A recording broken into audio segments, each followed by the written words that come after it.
the Arabian desert, a vast ocean of drifting sands and scorched, sun-baked rocks. Beneath these endless dunes, oil, the lifeblood of our new mechanical century. For more than 400 years, the Ottoman Empire has ruled these lands, controlling all that's to be found here. But the Ottomans do not rule unopposed. Small bands of Bedouin rebels have united to overthrow the empire. They strike without warning and then vanish into the desert. Fighting alongside them is a lone British officer whose exploits have earned him wide renown. The world has taken to calling this man Lawrence of Arabia. In the desert, you rely on good planning, but you also hope for a dash of luck. And luck was with us when we learned of a recently derailed Ottoman train carrying a most interesting piece of cargo.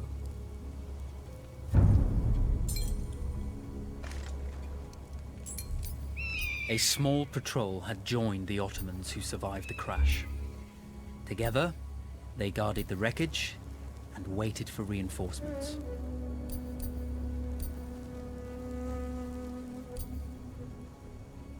When your enemy has better weapons and better equipment than you, steal from your enemy. A lone fighter has just one advantage over a large enemy force. A lone fighter can move unseen.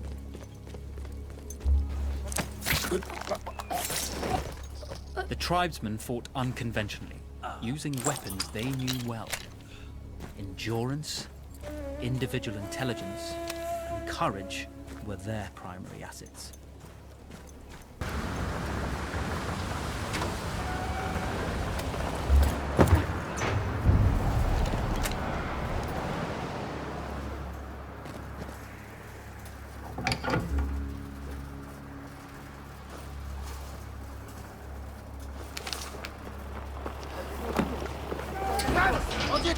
Come out!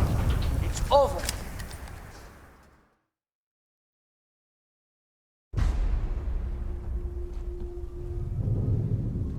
Well, you did not think we would be fast enough to catch you here, did you? Lawrence of Arabia.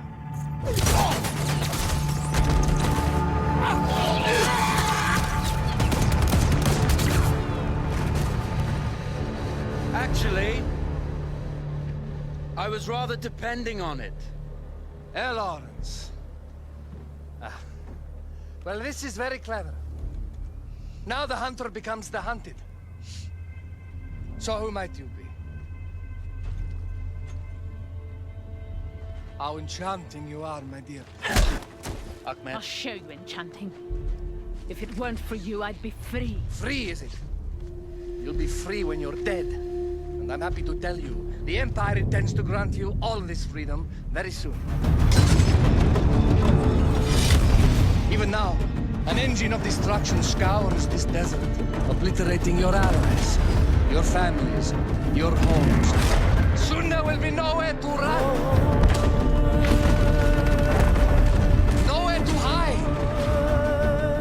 Soon all that you know, and all that you love, will be ashes. You will all be free to die. Oh. Ah, you animal! Zara.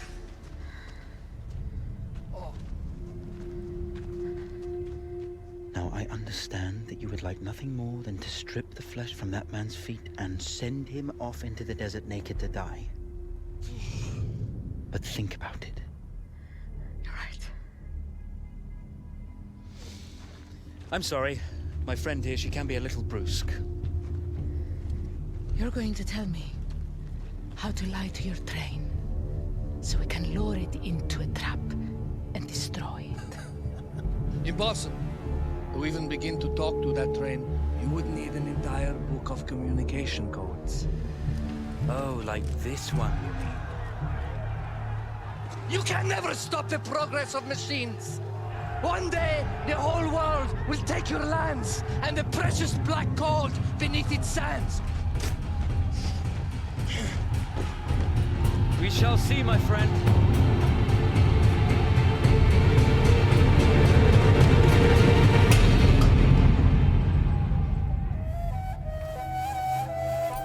Of course, obtaining the codebook was not enough. To destroy this Iron Dragon, this Canavar, as the Ottomans had named it, we had to send it 3 encrypted messages telling it to stand down. There were Ottoman outposts scattered along the railroad tracks. The commanders there carried high-priority message capsules. We had to use those to send our orders. Infiltrating the village wouldn't be easy. A full detachment of Ottoman soldiers had occupied it. The Ottomans had chosen an isolated location for their desert outpost. It seemed lightly defended. It was also well stocked with arms and equipment. The ancient ruins were all that remained of a civilization now lost to time. The Ottoman Empire brought in the modern world with a host of armored vehicles and field guns. 3 commanders to eliminate, 3 personal message capsules to be stolen, and then sent with our false orders. How Zara tackled this dangerous and audacious mission was up to her. The Bedouin treasured their horses, and in return, those animals granted their riders unparalleled speed and mobility.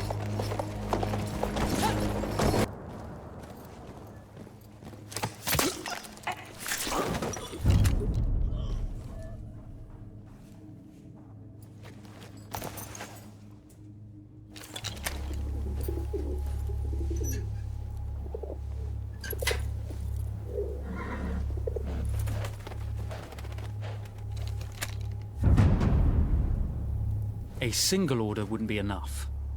Ottoman protocol required the message to be received in triplicate before the train would acknowledge it as genuine.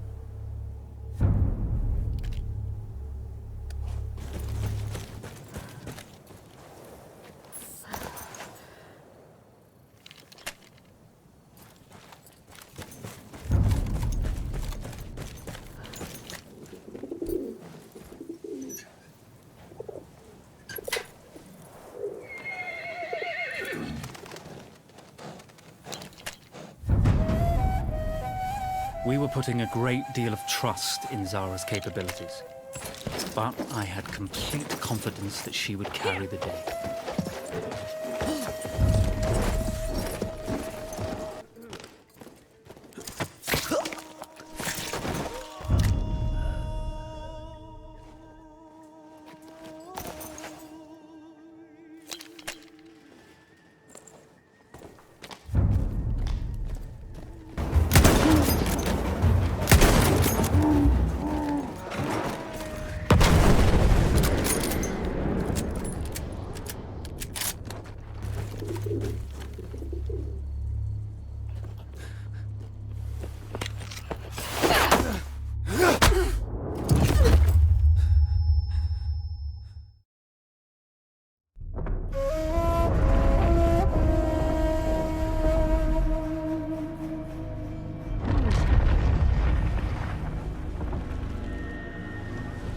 You see, the message had already been sent, my dear.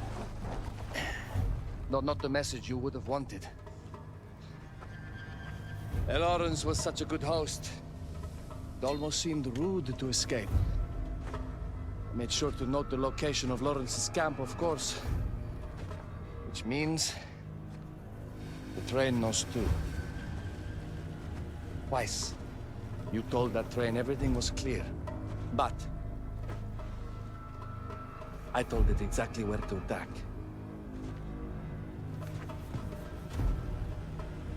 The beast has your scent, my dear.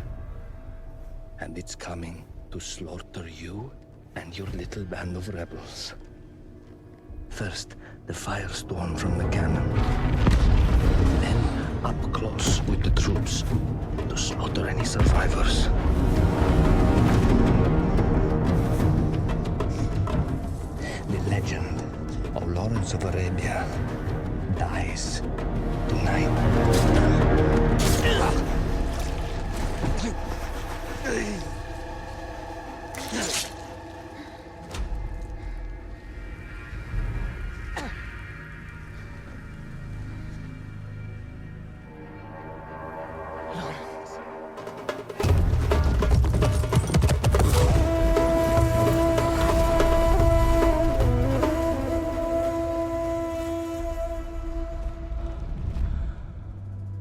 You slipped away just in time.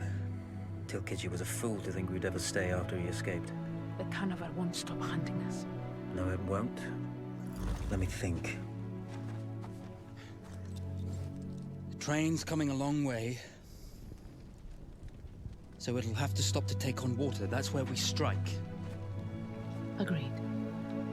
I'll deal with any sentries, then rig explosives on the track. Yes, and I'll rally our fighters. When I blow the lines, the train will be trapped.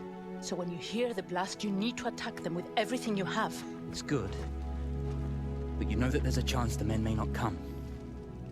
You may set off those explosives and find you're out there all alone. You know that. I guess I won't know either way until I set it off.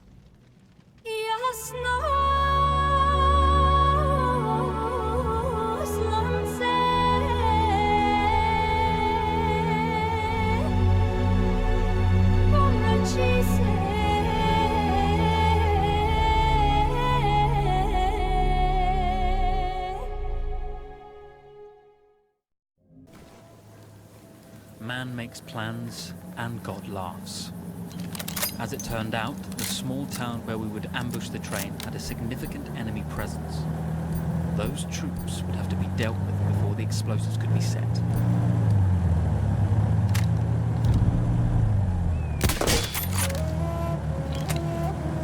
Once Zara secured the town, the trap could be set for the arriving train.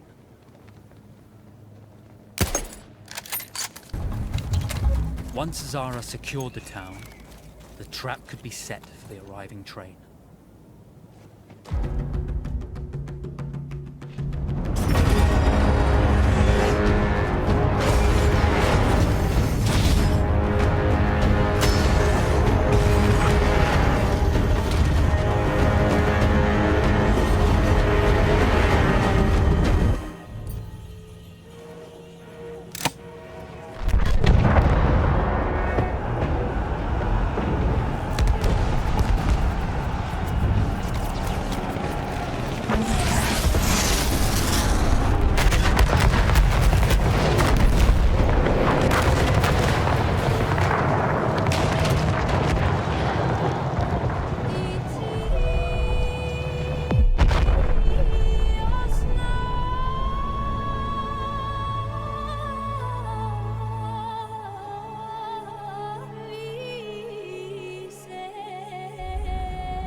Vengeance can be a sweet or bitter brew.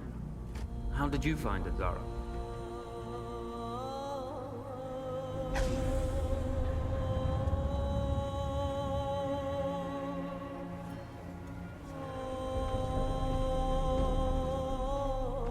And you're right, we do need to think bigger, act bigger. Maybe even the Suez Canal.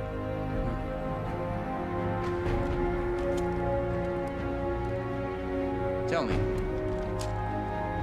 what do you know about battleships?